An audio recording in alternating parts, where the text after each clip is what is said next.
আমরা আবার সাফল্য আর অসফলতার বিষয়ে কথা বলবো। সফল ব্যক্তি কে হয় এবং অসফল ব্যক্তি কে হয়, এই বিষয়ে আমরা আগে অনেকবার কথা বলেছি। প্রত্যেক ব্যক্তি সাফল্য লাভ করতে চান, কিন্তু প্রত্যেক ব্যক্তি সাফল্য লাভের এই কাজে সফল হতে পারেন না। এবার এটা কেন হয়, এর পেছনে কারণটা কি? কারণ হলো ভয়। সফল ব্যক্তি হলেন তিনি যিনি নিজের সিদ্ধান্ত দ্বারা এই সমস্ত সংসারকে বদলে দিয়ে থাকেন, এবং অসফল ব্যক্তি হলেন তিনি যিনি এই সংসারকে দেখে এর বিষয়ে ভেবে নিজের সিদ্ধান্ত বদলে ফেলেন। প্রয়োজন হলো নিজের লক্ষ্যের বিষয়ে ভেবে দেখার, পথের বিষয়ে ভেবে দেখার। একবার যদি আপনি পথ নির্বাচন করে থাকেন, সেই পথে অগ্রসর হতে থাকুন আর তাতে অটল থাকুন। সবসময় দৃঢ় প্রতিজ্ঞ হন।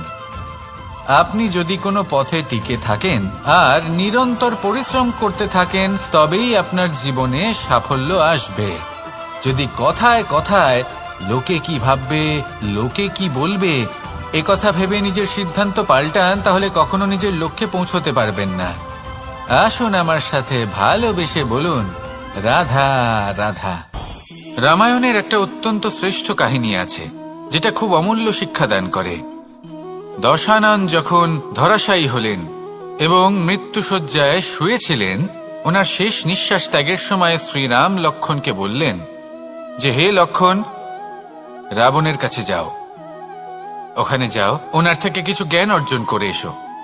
উনি হলেন মহাজ্ঞানী, আর ওনার থেকে জ্ঞান অর্জনের এটাই শ্রেষ্ঠ সুযোগ। লক্ষ্মণ প্রথমে মানতে চাইলেন না, কিন্তু শ্রীরাম বোঝানোর পরে লক্ষ্মণ ওনার কাছে গেলেন, রাবণের মাথার কাছে গেলেন আর বললেন, দাদা বলেছেন আপনার থেকে জ্ঞান অর্জন করতে। রাবণ কিছুই বললেন না। লক্ষ্মণ বললেন, আপনি তো দেখছি খুব অহংকারী, মৃত্যুশয্যায় শুয়ে আছেন, শেষ নিঃশ্বাস ত্যাগ করতে চলেছেন, আর তাও এত অহংকার। রাবণ বললেন, নিজের দাদা রামকে ডাকো। শ্রীরাম এলেন, রাবণের পায়ের কাছে এসে দাঁড়ালেন। উনি নিজের হাত জোড় করলেন আর বললেন, হে মহাপণ্ডিত রাবণ, আপনি হলেন মহাজ্ঞানী, দয়া করে আমাদের কিছু জ্ঞান প্রদান করুন। রাবণ বিনম্র চিত্তে ওনার কথা শুনলেন, খুব বিনম্র চিত্তে ক্ষমা প্রার্থনাও করলেন, আর এই সংসার একটি অত্যন্ত শ্রেষ্ঠ জ্ঞান লাভ করল। এর দ্বারা আমরা ঠিক কি শিক্ষা লাভ করি? রাম এবং লক্ষ্মণ দুজনেই ছিলেন তেজস্বী, দুজনেই ছিলেন শ্রেষ্ঠ, ছিলেন বীর, ছিলেন বলবান। কিন্তু শ্রীরামকে মর্যাদা পুরুষোত্তম বলা হয়ে থাকে, কারণ উনি বীর ছিলেন, সাহসী ছিলেন। তার সাথে একটি অত্যন্ত গুরুত্বপূর্ণ গুণ ছিল, সেই গুণ হলো বিনম্রতা। এটা খুবই শ্রেষ্ঠ একটা গুণ। যদি কেউ আপনাকে কটু কথা শোনায়, তাহলে উত্তরটা আপনি বিনম্রভাবেও দিতে পারেন। এই বিনম্রতা এমন এক আবেগ যেটা দেখে মনে হবে কোমল, কিন্তু এটা ততটাই প্রবল অস্ত্র। এমন একটা অস্ত্র যা সকলকে নিরস্ত্র করে দিতে পারে। যদি আপনি সাহসী হন এবং বিনম্র হন, তাহলে আপনি বিজয়ী হবেন। যদি আপনি জ্ঞানী হন এবং বিনম্র হন, তাহলে আপনি অবশ্যই মহাজ্ঞানী হয়ে উঠবেন। তাই নিজের মনে বিনম্রতা ধরে রাখুন আর ভালোবেসে বলুন, রাধা রাধা। কখনো আমরা কোনো হাটে যাই, কোনো বিশেষ বস্তু কেনার থাকে, ওখানে যাই, গিয়ে অন্য কারোর কথা শুনে অন্য কোনো বস্তু কিনে নিয়ে আসি, অদরকারি জিনিস কিনে ফেলি। তারপর ভাবি যে আমরা এরকম কেন করলাম, এটা আমরা ভুল করলাম, আমার এটা করা উচিত হয়নি, আদি ইত্যাদি। মানুষ যখন জীবনে এমনই সিদ্ধান্ত নিয়ে বসে, এমন নির্বাচন করে, তখন সেই সিদ্ধান্ত নিশ্চিত রূপে তার ভবিষ্যতের জন্য অত্যন্ত গুরুত্বপূর্ণ হয়। কিন্তু যদি আপনি কোনো অনুচিত চয়ন করে ফেলেন, তাহলে মন খারাপ করবেন না, সেই গ্লানিবোধ নিয়ে কষ্ট পাবেন না, সামনে অগ্রসর হতে থাকুন। কারণ এই অনুচিত নির্বাচন আপনাকে উচিতভাবে জীবনযাপনের পথ দেখাতে পারে। এবার যদি আমি আপনাকে বলি যে আপনি আগুনে হাত দিন, সেটা কি আপনি করবেন? করবেন না। কেন? কারণ জীবনে কোনো না কোনো দিন আপনি একটা ভুল নির্বাচন করে আগুনে হাত দিয়েছিলেন। তারপরে আপনি শিক্ষা পেয়েছিলেন যে আমি জীবনে আর কোনোদিন আগুনে আর কিছুতেই হাত দেব না। এই জীবনও ঠিক সেরকমই। জীবনের সেই সব অধ্যায়, সেই সব সময় যা ব্যর্থ হয়েছে, সেটা নিয়ে ভেবে সময় নষ্ট করবেন না। সেটা থেকে যে শিক্ষা পেয়েছেন সেটা মনে রাখুন, আর যে অধ্যায় বাকি রয়েছে, যে সময় বাকি রয়েছে, তাতে কিভাবে সফল হওয়া সম্ভব সেই বিষয়ে ভাবুন। আর আমার সাথে ভালোবেসে বলুন, রাধা রাধা।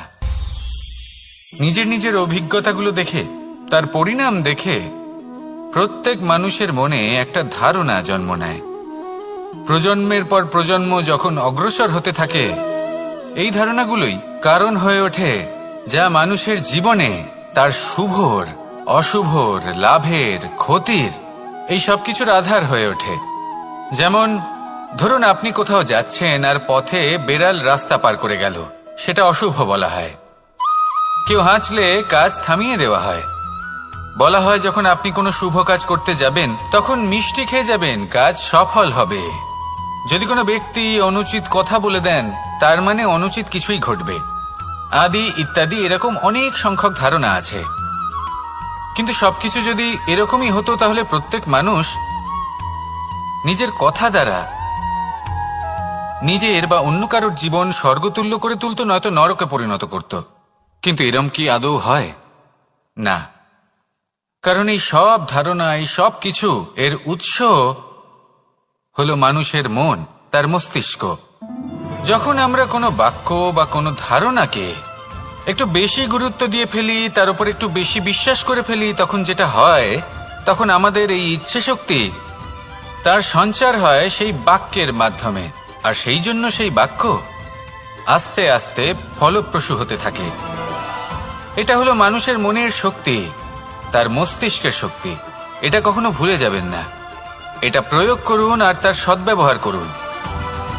একে প্রয়োগ করুন নিজের লক্ষ্যে পৌঁছানোর জন্য, শুভ কর্ম করার জন্য। আসুন আমার সাথে ভালোবেসে বলুন, রাধা রাধা। সবাই বলেন যে জীবনে কাদের সঙ্গ লাভ করছি সেটা খুব গুরুত্বপূর্ণ।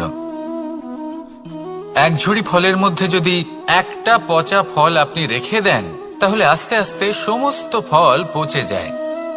সেই জন্য কথায় আছে যে কুসঙ্গ থেকে দূরে থাকো। কিন্তু কি করা যায়?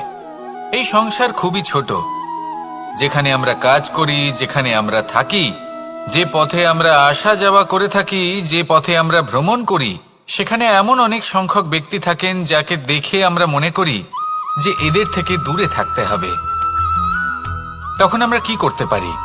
তাদের কি আমরা পরিত্যাগ করব? তাহলে এই সংসারে এমন অনেক মানুষ আছেন, তাহলে কি সংসারই পরিত্যাগ করব? না। সেই ফলের মতন হবেন না যারা একটি পচা ফলের উপস্থিতির জন্য নিজেরাও নষ্ট হয়ে যান। বরং হয়ে উঠুন চন্দন বৃক্ষের মতন, যেটা আসলে সাপেদের বাসস্থান, যেখানে অনেক সংখ্যক অত্যন্ত ভয়ানক বিষধর সাপ থাকে। তারপরেও এই চন্দন, সে কিন্তু নিজের শ্রেষ্ঠত্ব হারায় না। এর মূল্য কিন্তু সেই একই থাকে। মনে রাখবেন, এই সংসারে নিজের সঙ্গ বদলানোর পূর্বে নিজেকে বদলান। নিজেকে কিছুটা এমন ভাবে গড়ে তুলুন যে কেউ আসুক না কেন, সে যেন আপনাকে বিভ্রান্ত বা দূষিত না করতে পারে। আসুন আমার সাথে ভালোবেসে বলুন, রাধা রাধা। এই সংসারে প্রত্যেকটা জিনিসের নিজস্ব একটা বিশেষত্ব আছে, আর তার বিশেষত্বর জন্যই তাকে বিশেষ গুরুত্ব দেওয়া হয়। যদি কথা বলি অস্ত্রের, যেমন তরোয়াল। তরোয়াল নির্মাণ করা হয়েছে রক্ষার জন্য।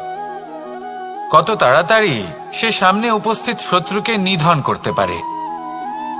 এবার এই তরোয়ালের কোন গুণটা দেখা প্রয়োজন? সেটার ধার।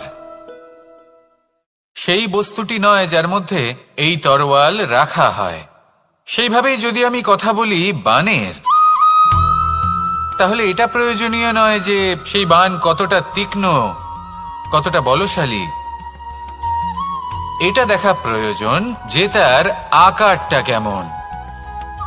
সে কি বাতাস ভেদ করে নিজের লক্ষ্যে পৌঁছতে পারবে? সেটা বেশি গুরুত্বপূর্ণ। সেই জায়গাটা নয় যেখানে সেই বাণ রাখা হয়। ঠিক সেইভাবে যদি আপনি কোনো মানুষেরই মূল্য বুঝতে চান, তাকে পরখ করে দেখতে চান, তাহলে তার জাতি, তার ধর্ম, তার রূপ, তার আকার, সেগুলো দেখে তাকে পরখ করতে চেষ্টা করবেন না। তাকে পরখ এই সব কিছুর ভিত্তিতে করবেন না।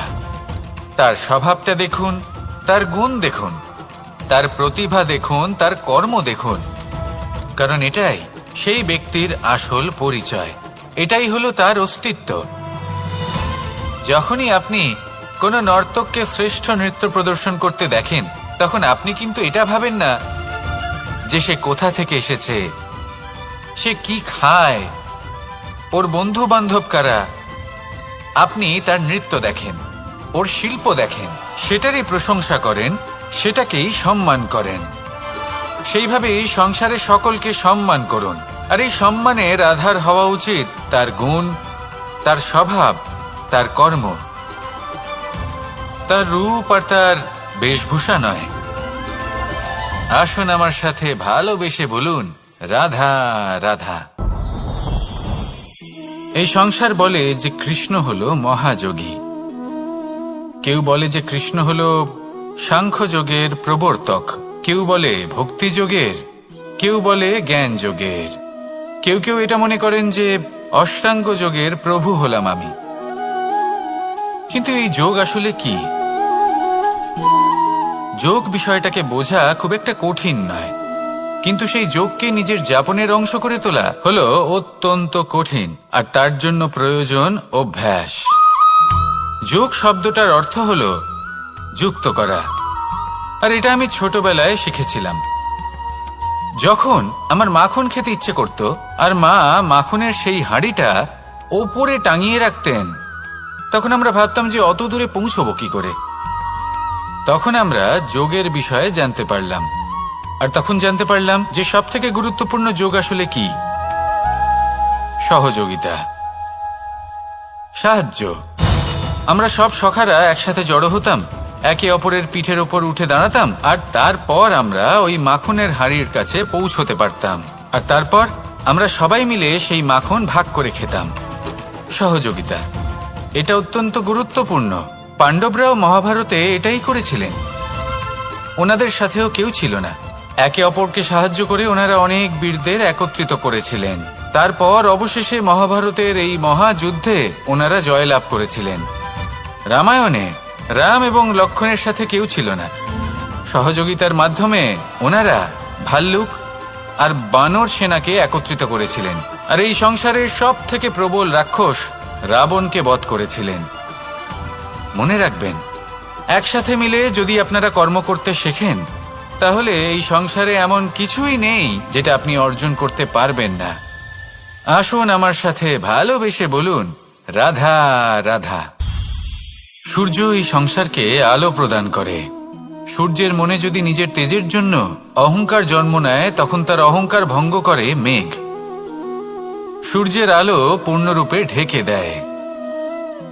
মেঘের মনে যদি নিজের গতি নিয়ে অহংবোধ জন্ম নেয়, তাহলে মেঘের অহংকার ভঙ্গ করে পর্বত। মেঘের গতি অবরুদ্ধ করে দেয়। এবার যদি পর্বত নিজের নিশ্চলতা নিয়ে অহংকার করে, তাহলে সেই অহংবোধ ভঙ্গ করে একটি মূষক। সেই বিশাল পর্বতে একটি ছিদ্র করে দেয়। এবার যদি মূষকের নিজের মনে অহংবোধ জন্ম নেয়, তাহলে জল তার অভিমান ভঙ্গ করে, সেই ছিদ্র দিয়ে প্রবেশ করে। আর যদি জলের মনে অহংবোধ জন্ম নেয়, তখন মানুষ বাঁধ নির্মাণ করে তার গতিপথ রুদ্ধ করে, জলের অহংকার ভঙ্গ করে। আর যদি মানুষের মনে অহংকার জন্ম নেয়, তখন সূর্য নিজের তাপ দ্বারা মানুষের অহংকার ভঙ্গ করে। এই সংসারে অহংকার প্রদর্শন করার কোনো প্রয়োজন নেই। আমাদের সবার মধ্যেই কিছু বিশেষ গুণ আছে, আর সবার মধ্যে কোনো না কোনো দোষও আছে। এই প্রকৃতি আমাদের কি শিক্ষা দেয়? কেউ একে অপরের সাথে লড়াই করে না, একে অপরের জন্য বাধা সৃষ্টি করে না, শুধু নিজের কর্ম করে। সূর্য নিজের প্রকাশ দ্বারা বনস্পতি এবং গাছপালাকে জন্ম দেয়। মেঘ বর্ষা সৃষ্টি করে লুপ্ত হয়ে যায়, আবার নির্মিত হয়। পর্বতের সেই নিশ্চলতা সেই বর্ষাকে একটা দিশা প্রদান করে, আর তারপরে তা ধারা হয়ে প্রবাহিত হয়ে যায়। এইসব কি? এইসব একটা সম্পর্ক, একটা চক্রের মতো। সবাই একসাথে নিজের কর্ম করে, তাই এই চক্র আবর্তিত হয়। এটা আমাদেরও করতে হবে, একসাথে মিলে কাজ করতে হবে। কারোর জন্য বাধা হয়ে উঠলে হবে না, কাউকে ছোট মনে করলে হবে না। এটাই করতে থাকুন, সবাই মিলেমিশে কর্ম করুন। প্রকৃতি আমাদের এই শিক্ষাই দেয়। আসুন আমার সাথে ভালোবেসে বলুন, রাধা রাধা। একটি সোনার মুদ্রা নিন, সেটা জলে ফেলে দিন, তারপর তুলে নিন। সেটা মাটিতে ফেলে দিন, আবার তুলে নিন, কাদায় ফেলে দিন, আবার তুলে নিয়ে হাতুড়ি দিয়ে তার উপর প্রহার করুন। তারপরেও সেই সোনার মুদ্রার মূল্য সেটাই থাকে যা আগে ছিল, তাই না? এটা হলো উদাহরণ সংসারের সেই প্রত্যেকটা জীবের জন্য, প্রত্যেকটা মানুষের জন্য। কখনো কখনো জীবনে সাফল্যের বদলে আমরা বিফলতা পাই। যতটা আশা করেছিলাম ততটা শ্রেষ্ঠ কর্ম করতে পারি না। কখনো বা আমরা ভুল করে ফেলি, কখনো আমরা অনুচিত কর্ম করে ফেলি, কখনো সংসার আমাদের বুঝতে পারে না। তার পরিণামস্বরূপ এই সংসার আমাদের নিন্দা করে, আমাদের উপেক্ষা করে, আমাদের বিষয়ে কটু কথা বলে, কখনো সামনাসামনি বা কখনো পেছনে। সংসার এমন একটা আচরণ করে যেন আমাদের সাথে কথা বলাটাই একটা বিশাল অপরাধ। এবার সেক্ষেত্রে কি করা উচিত? মনকে শান্ত করা উচিত। বেশিরভাগ ক্ষেত্রেই এমন সময় মানুষ এটা ভেবে বসে যে তার জীবনের কোনো মূল্যই নেই। তার মনে হয় যে সে এই সংসারে শুধু একটা বোঝার সমান। সে নিজেকে ঘৃণা করতে থাকে, ওর মনে হয় যে তার জীবন শূন্য। কিন্তু তা নয়। আপনি সোনার মুদ্রার মতো, যদি আপনার মধ্যে সেই গুণ থাকে, আপনি শ্রেষ্ঠ কর্ম করেন, আপনার মধ্যে সেই বিদ্যা থাকে, আপনি নিরন্তর প্রয়াস করেন, সৎকর্মের পথে এগোতে থাকেন, তাহলে আপনার নিজের যে মূল্য তৈরি হয় সেটা কোনো পরিস্থিতিতে কোনো ব্যক্তি আপনার থেকে কেড়ে নিতে পারবে না। শুধু নিজে ভেঙে পড়বেন না, এটা ভাবুন যে সম্মান আপনি হারিয়েছেন সেটা আপনি কিভাবে ফিরে পেতে পারেন, তার জন্য কি করতে হবে। যে ধন আপনি হারিয়েছেন সেটা পেতে হবে কিভাবে, তার জন্য কি কি করতে হবে। শান্ত মনে সবটা ভেবে দেখুন, সিদ্ধান্ত নিন এবং অগ্রসর হন। আপনি এই সংসারের কাছে তেমনই হয়ে উঠবেন যেমন আপনার কর্ম হবে। যদি তা শ্রেষ্ঠ হয় সবাই তাই ভাববে। আসুন আমার সাথে ভালোবেসে বলুন, রাধা রাধা। মানুষ যখনই কোনো পর্বতারোহণ করতে শুরু করে তখন সে বারবার পড়ে যায়, বারবার উঠে দাঁড়ায়, সামনে এগোতে চেষ্টা করে। কিন্তু যদি সে দৃঢ় নিশ্চয় করে থাকে তাহলে সে অবশেষে সেই পর্বতের শিখরে পৌঁছেই যায়। চলার পথে যদি বড় কোনো পাথর চলে আসে বা পর্বতের কোনো বড় অংশ সামনে আসে তাহলে সে তার সাথে ধাক্কা খায় না, সে পথ বদলে নেয়। কিন্তু বাধা তাকে সবসময় পেতেই হয়, আর সেই বাধা সে পায় ছোট ছোট পাথরের দ্বারা।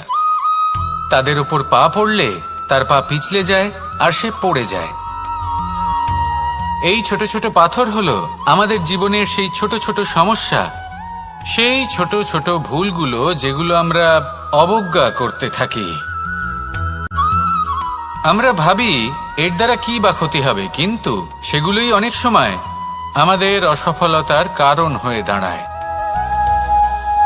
যত তাড়াতাড়ি সম্ভব এই ছোট ছোট পাথরগুলিকে জীবন থেকে তুলে ফেলে দিন। ভুল হওয়াটা স্বাভাবিক, কিন্তু তার মানে এই নয় যে বারবার সেই ভুলের পুনরাবৃত্তি ঘটবে। ভুলটা বুঝুন, সেটা স্বীকার করুন আর সেটা শুধরে নিন। যখন আপনি এটা করতে শিখবেন তখনই খুব তাড়াতাড়ি আপনি সেই শিখরে পৌঁছতে পারবেন।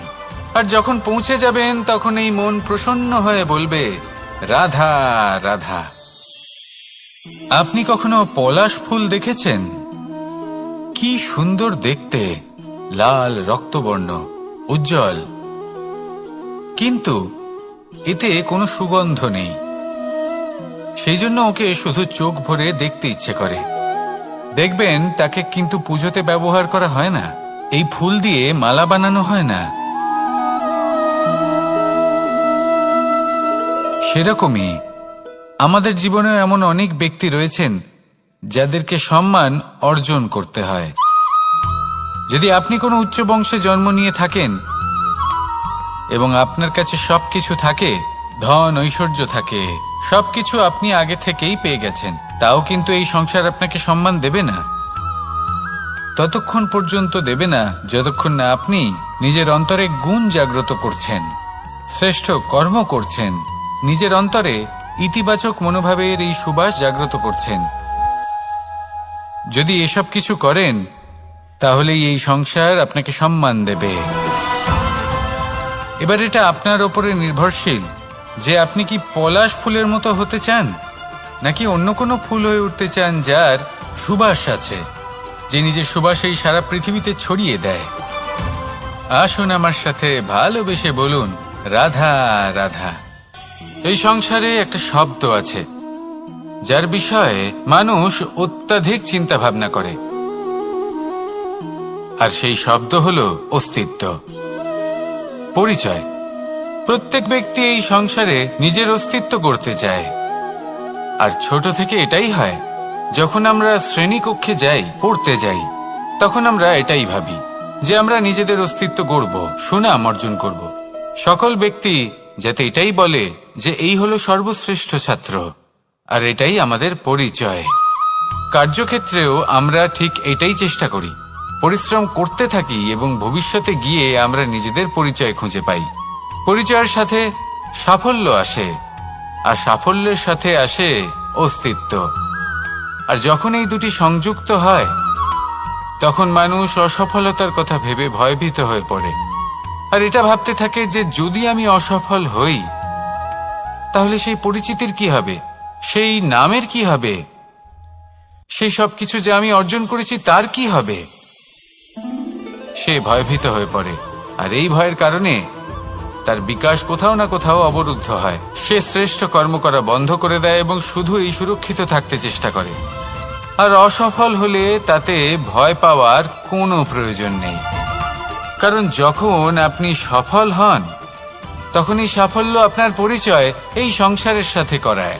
কিন্তু যখন আপনি অসফল হয়ে থাকেন তখন এই অসফলতা এই সংসারের পরিচয় আপনার সাথে করায়, যা অত্যন্ত আবশ্যক। অসফলতা প্রত্যেকের জীবনেই আসবে, তার সম্মুখীন হন আর তার থেকে শিক্ষা লাভ করুন। কারণ যখনই আপনি অসফল হন তখনই আপনার জ্ঞান চক্ষু উন্মুক্ত হয়। আসুন আমার সাথে ভালোবেসে বলুন, রাধা রাধা। আমরা সকলে সামাজিক জীব। মানুষের সাথে দেখা সাক্ষাৎ করা এটা চিরকালই চলতে থাকে। আমরা কখনো কাউকে উপহার দিই, আবার কখনো কেউ আমাদের উপহার দেয়।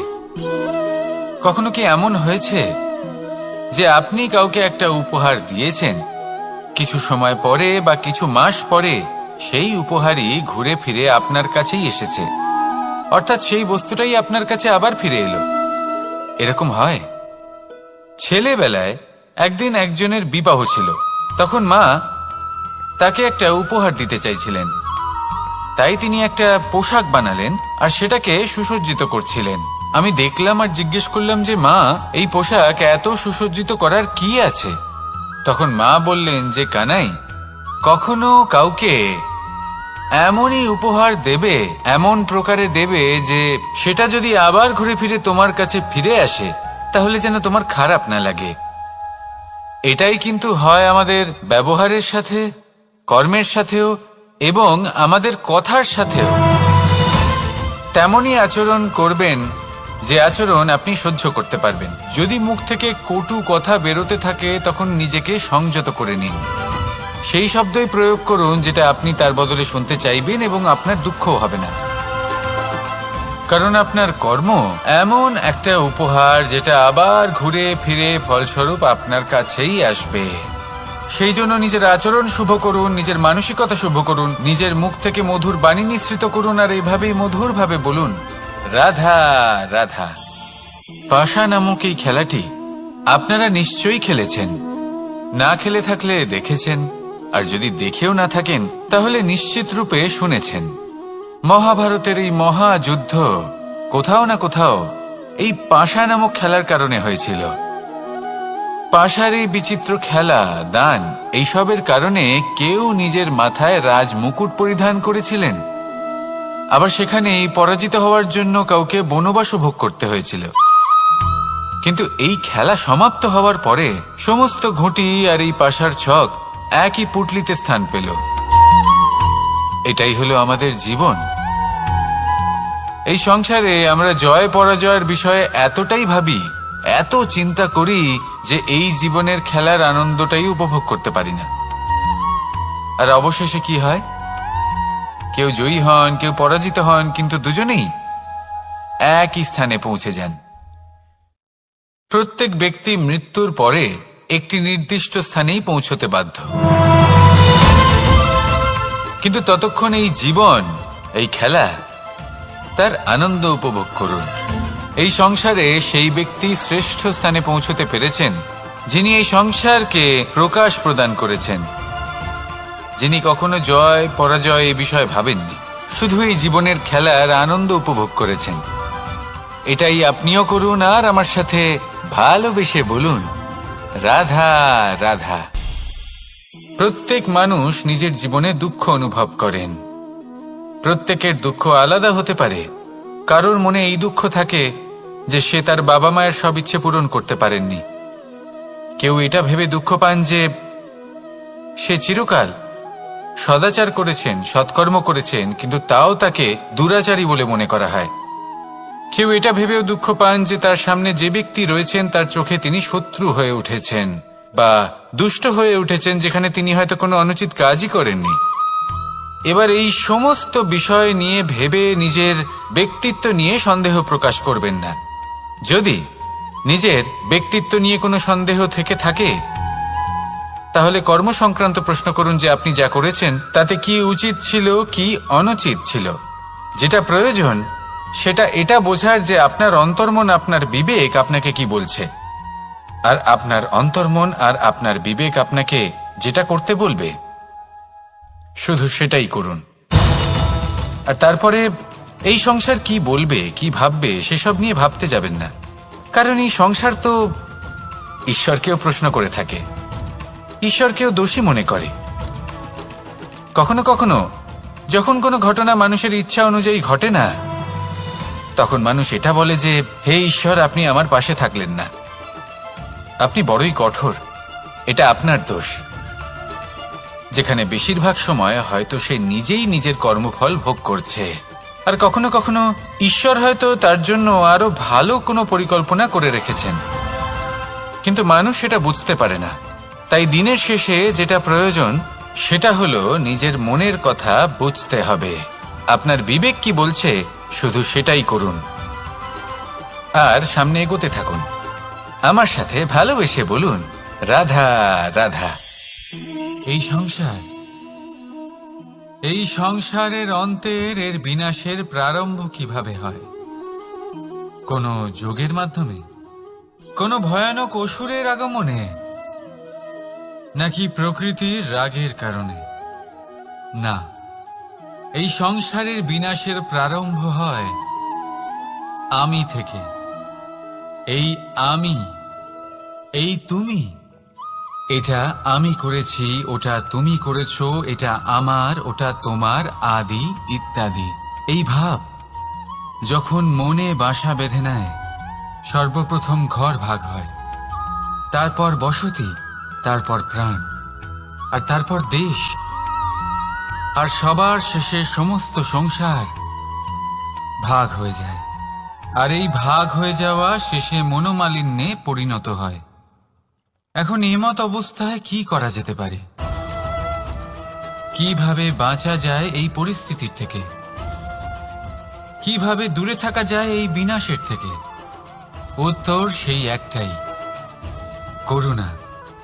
একে অপরের দরকারগুলি বুঝুন, একে অপরের সমস্যাগুলি বুঝুন, একে অপরের দুঃখের সাথী হয়ে দাঁড়ান, একে অপরের সুখের ভাগীদার হন।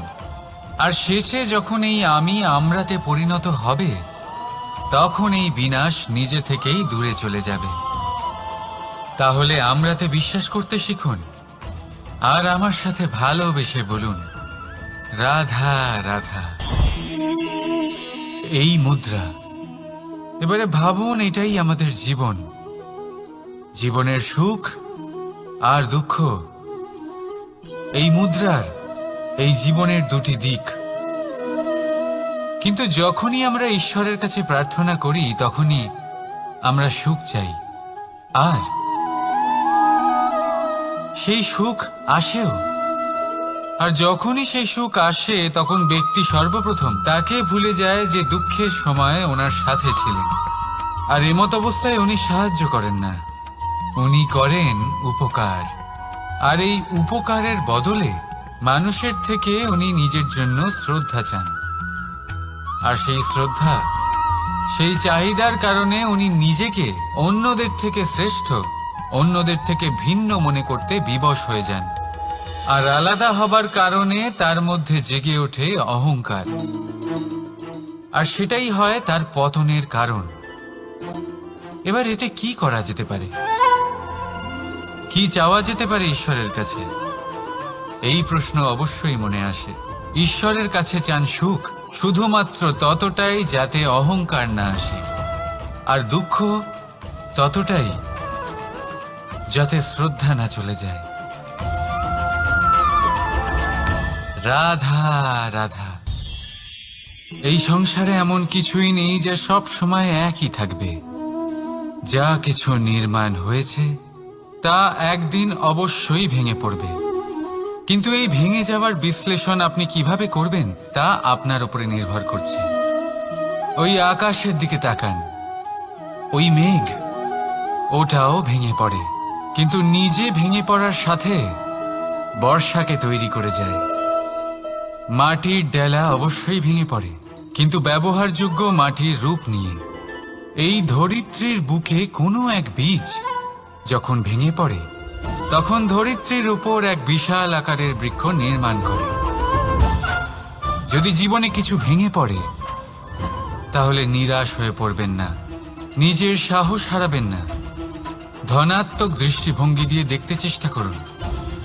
মনে করুন নিয়তি নিশ্চয়ই আপনার জন্য আরো ভালো কিছু ভেবে রেখেছে, যা ভবিষ্যতে আপনার প্রতীক্ষা করছে। ধনাত্মক চিন্তা ভাবনা করতে থাকুন, তারপর দেখবেন শ্রেষ্ঠ রচনা নিজেই তৈরি হবে। রাধা রাধা। চলতে থাকা, থেমে যাওয়া, বিশ্রাম নেওয়া, তারপর দম নিয়ে পুনরায় দাঁড়িয়ে পড়া, আর তারপর আবার সেই পথ চলা। এটা জীবনের অভিন্ন এক অঙ্গ, এটার থেকে আপনি পালাতে পারবেন না। কিন্তু এই অঙ্গকে আপনি নিজের জীবনে কিভাবে প্রয়োগ করবেন, কিভাবে তাকে কাজে লাগাবেন, সেই সিদ্ধান্ত আপনাকে নিতে হবে। যারা হেরে যান তারাও জীবনে থমকে যান, আবার যারা জেতেন তারাও দাঁড়িয়ে পড়েন। যারা হেরে যান তারা হাঁপিয়ে দাঁড়িয়ে পড়েন, যারা জিতে যান তারা দাঁড়িয়ে পড়েন সেই সর্বোচ্চ স্তরে পৌঁছে গিয়ে। এবার দাঁড়াতে তো আপনাকে হবেই, তা হতেই হবে। কিন্তু কখন, কিভাবে দাঁড়াবেন, ক্লান্ত হয়ে নাকি সর্বোচ্চ স্তরে পৌঁছে গিয়ে, সেই সিদ্ধান্ত আপনার। অবশ্যই দাঁড়িয়ে পড়ুন, কিন্তু ক্লান্ত হয়ে নয়, কারণ আপনাকে পুনরায় দাঁড়িয়ে পড়তে হবে, পুনরায় যাত্রাপথে এগোতে হবে এবং সর্বোচ্চ স্তরে পৌঁছতেই হবে। রাধা রাধা। স্বপ্ন, আমরা জীবনে স্বপ্ন দেখতে থাকি, সেটা পূরণ করার পূর্ণ প্রয়াস করে থাকি। কিন্তু এই স্বপ্ন পূরণ না হওয়ার পরিস্থিতিতে আমরা ভেঙে পড়ি, ছিন্ন বিচ্ছিন্ন হই, আর তারপর এই বোঝা আমরা আগামী প্রজন্মের ওপর রীতিমতো চাপিয়ে দিই। আমরা এটাই মনে করি যে আমরা যেটা হতে পারিনি সেটা আমাদের সন্তান অবশ্যই হবে। আমরা যা কখনো পাইনি আমাদের সন্তান অবশ্যই তা পাবে। এটা যে অনুচিত সেটা আমরা ভাবি না, কিন্তু এটা ভুল, আর এই ভুল আমরা সকলেই করে থাকি। সন্তান প্রকৃতি আর পরমাত্মার আশীর্বাদ। ওদের ভেতরে তাদের নিজের একটা অস্তিত্ব লুকিয়ে থাকে, সেটা রাধা রাধা। এই পুকুর দেখছেন আপনি?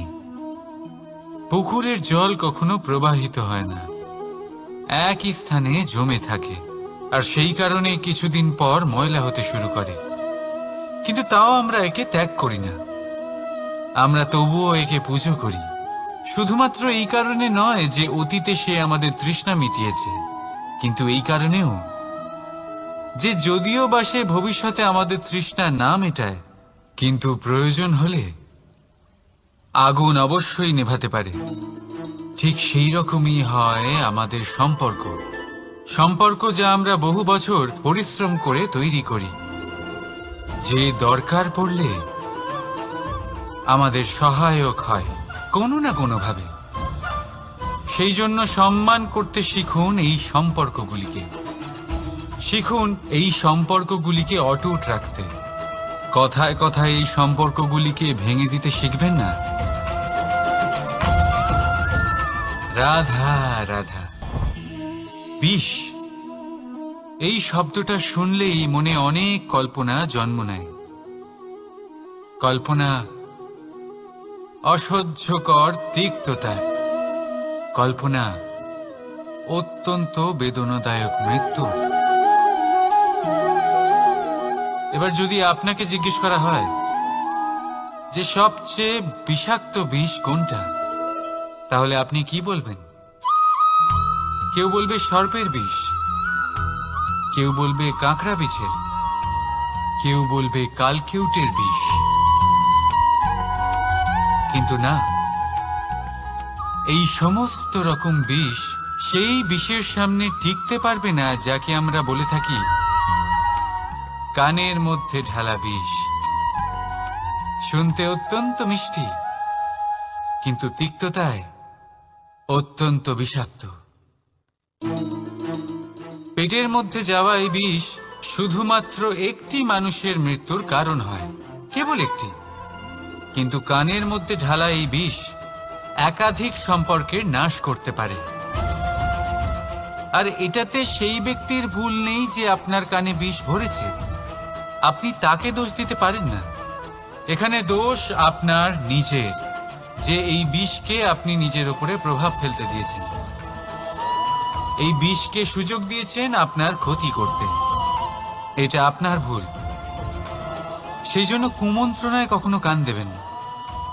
আপনার মনে ভালোবাসার দৃঢ়তা জাগিয়ে তুলুন আর নষ্ট করে দিন এই সংসারের সমস্ত বিষের প্রভাবকে। রাধা রাধা। জীবন, আমাদের এই জীবন, সুখ আর দুঃখ, এই দুইয়ের মিশ্রণ। এদের সংমিশ্রণই জীবনের ভারসাম্য বজায় রাখে। এখন এই সুখ এমন এক বস্তু যাকে সবাই খুঁজে চলেছে। দুঃখ এমন এক অনুভূতি যা সবার কাছে আছে। আমাদের প্রত্যেকের জীবনে সুখ আর দুঃখ আসতে থাকবে আর যেতেও থাকবে, এটা অবশ্যই জীবনে থাকবে। কিন্তু সফলতা, এটা সবার জীবনে আসে না। কেন? কারণ এই সফলতা সুখ আর দুঃখের দ্বারা প্রাপ্ত হয় না। সফলতা প্রাপ্ত হয় নিজের উপরে বিশ্বাস করতে থাকলে। আকাশের ওই সূর্যকে দেখুন, সূর্যের বিশ্বাস আছে নিজের উপর যে সে সমস্ত জগৎকে আলোকিত করতে পারবে, নিজের প্রথম রশ্মি দিয়ে অন্ধকারকে দূর করতে পারবে। সূর্য এই বিশ্বাস নিয়েই আসে, আর কিছুক্ষণের মধ্যেই সমস্ত সংসার থেকে অন্ধকারকে বিনাশ করে ফেলে সে। তাহলে মনে রাখবেন, এই সুখের আভাস, এই দুঃখের অনুভূতি আসতেও থাকবে আর যেতেও থাকবে। শুধু নিজের উপরে বিশ্বাস রাখুন, তারপর দেখবেন এই সফলতা আপনার দাস হয়ে থাকবে। রাধা রাধা।